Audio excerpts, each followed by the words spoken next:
Somewhere between a 3-month lease and a hotel stay lives a tenant type that could completely change your rental income game: the travel nurse.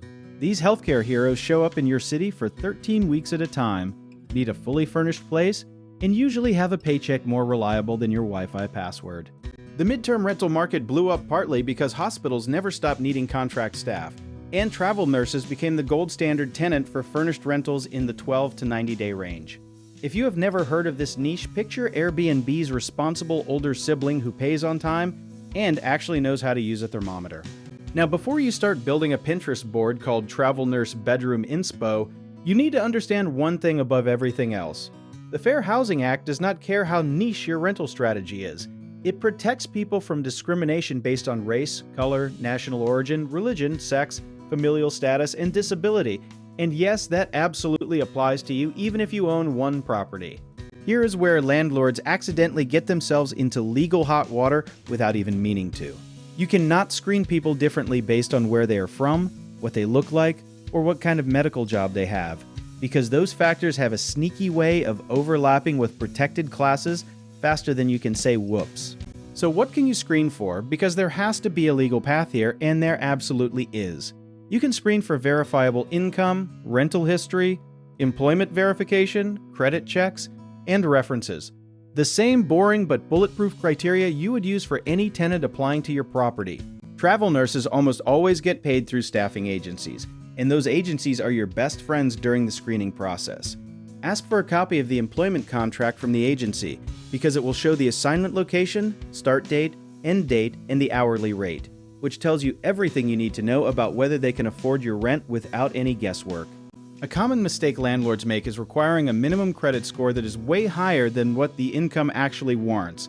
If a travel nurse is making over $40 an hour working 50-hour weeks, a credit score of 600 might still represent a completely trustworthy tenant. Apply your criteria consistently and base it on math, not vibes. You should also have a written screening policy document before a single application hits your inbox, because consistency is your legal shield. If you approve one travel nurse with 6 months of rental history and reject another with the same history, someone is going to ask a very uncomfortable question about what changed between those two decisions. Background checks are totally fair game as long as you apply them universally, and many travel nurses expect them because their hospital credentialing process is already more intense than your screening ever will be. The weird irony is that you might be nervous about screening them when they have already cleared background checks that would make the FBI blush a little. Lease structure is also a place where midterm landlords trip up, especially when they try to create travel nurse-only listings. Advertising exclusively for one profession can imply discrimination against people outside that profession, so the safer move is to advertise your property as furnished midterm rental, minimum 30 days, and let the market do the filtering naturally. You are allowed to require proof of employment and a current assignment letter, and that is not discriminatory because it applies to every applicant equally regardless of who they are. Think of it like a velvet rope at a restaurant. It is about the reservation, not the person, and that distinction matters enormously when a fair housing complaint comes knocking.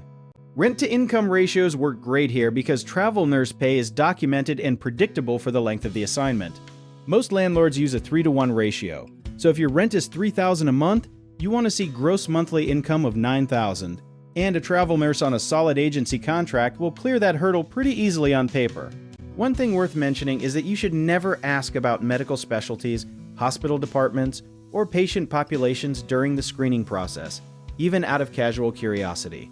That kind of question can wander dangerously close to disability-related territory, and the rule of thumb is, if it would feel weird at a job interview, it probably does not belong in your rental screening either.